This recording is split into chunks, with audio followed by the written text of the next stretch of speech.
Welcome back. David Hertel in for Elias. Today on City Hall, happy to be joined by the mayor of the Côte-des-Neiges-NDG borough, Gracia Kasoki-Katahwa. Mayor, welcome back to the show. Thank you. Thank you for having me again. So let's start with the big press conference Mayor Plante held yesterday about what the city is preparing for what seems to be yet again a housing crisis with July 1st coming up on Monday. A lot of families are going to be out on the street. What type of efforts is the city of Montreal putting forward?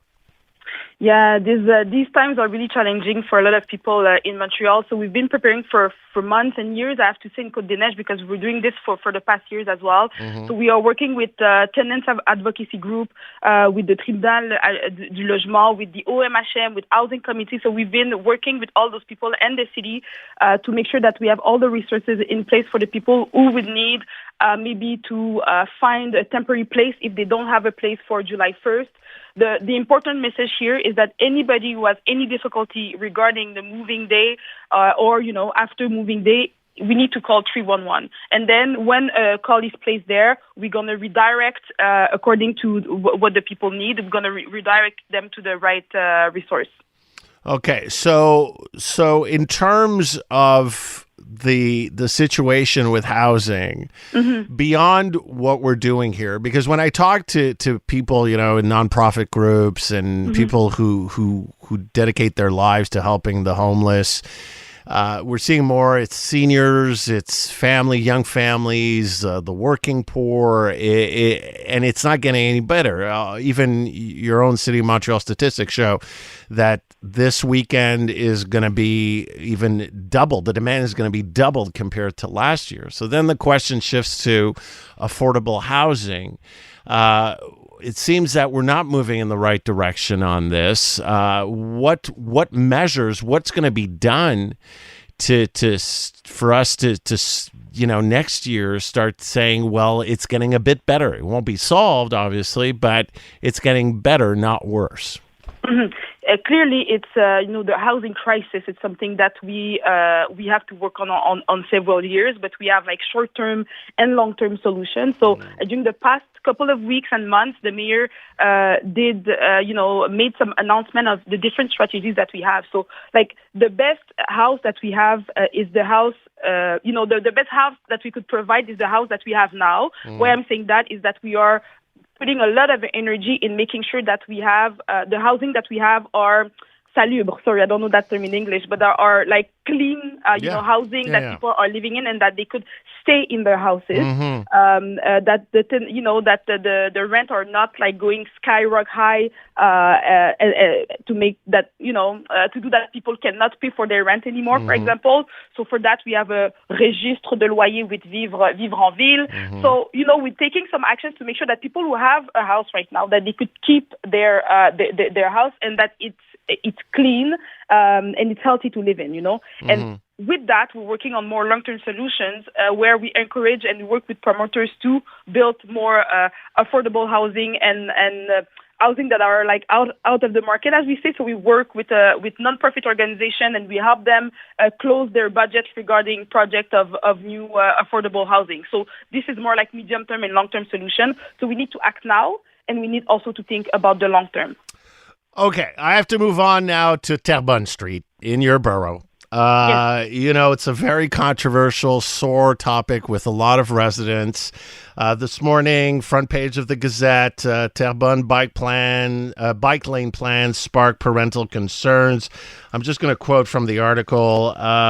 Here we go. The proposed plan and the complications that could develop from it are, quote, outrageous, said Carolyn Liverman, chair of the Mackay Center Governing Board and whose daughter graduated from grade 6 this month. Apparently, there's going to be several schools that are going to be affected by this. Now, originally, there was a project. It was dropped. Now you're bringing it back.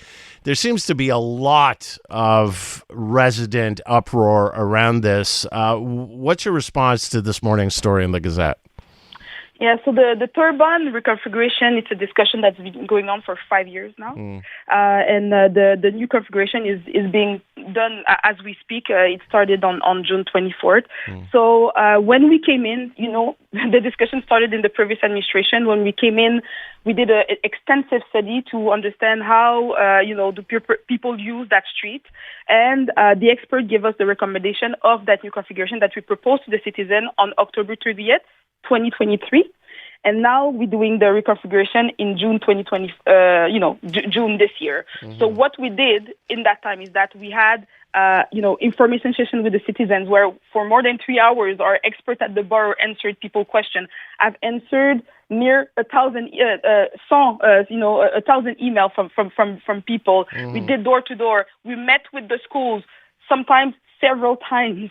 And one important thing for me to say now is that it's not because we move with the implementation now that we don't talk about it anymore. We're going to be keep monitoring how it goes for people. Do we need to make some adjustments? One thing that is for sure is that our goal with that new configuration is to make transportation safer for anyone. I live near Terrebonne. Even when you are with your car on the Terrebonne and you try to cross, the crossing it's not always safe because you don't always see who's coming in which direction, etc. So we need to do something to make that street more safer because there was 15 collisions during the past 5 years on the Terrebonne. So we could not just keep the status quo.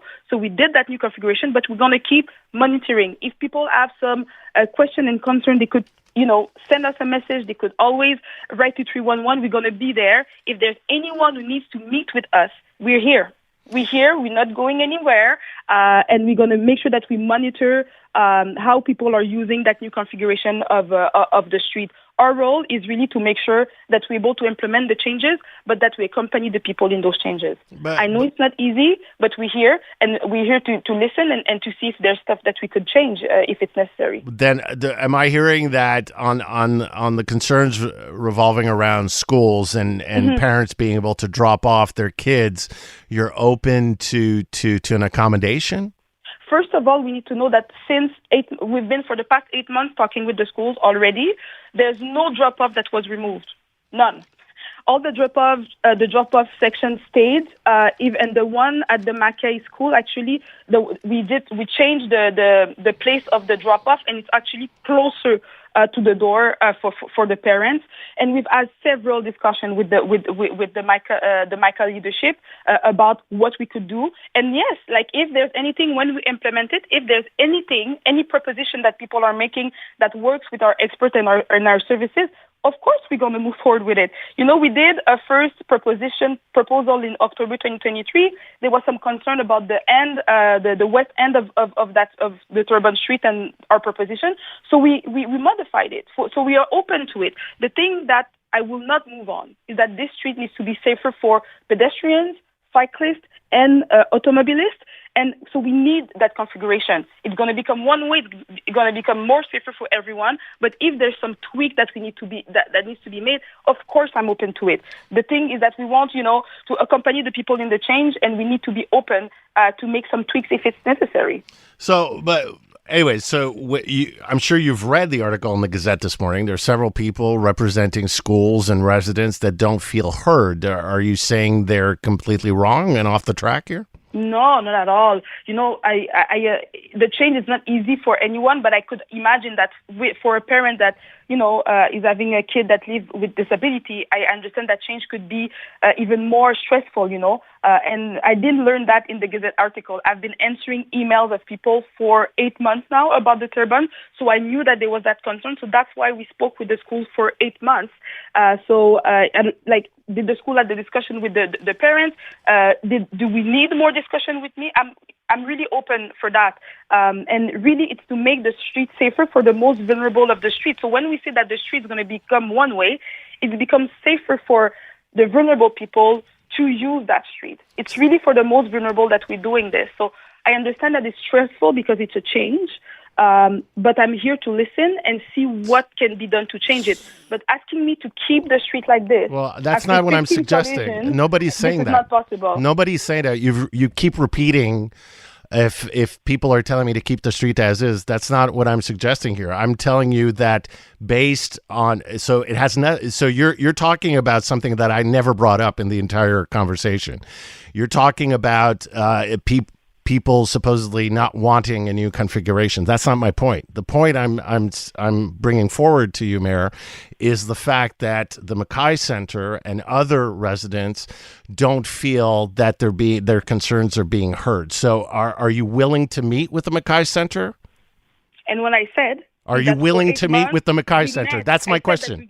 Yes, Please answer my question, Mayor. Mayor, I've listened to you. Are you willing to meet with the Mackay Center people? Yes or no? I said we've met. Are you willing to meet again with the Mackay Center people? Yes or no? And I said yes. You will. You will meet with them. Yes, I'm willing. Okay. Thank you very much for your time. Appreciate it. Thank you. Bye. Gracia Kasoki-Katahwa, Mayor of Côte-des-Neiges, NDG.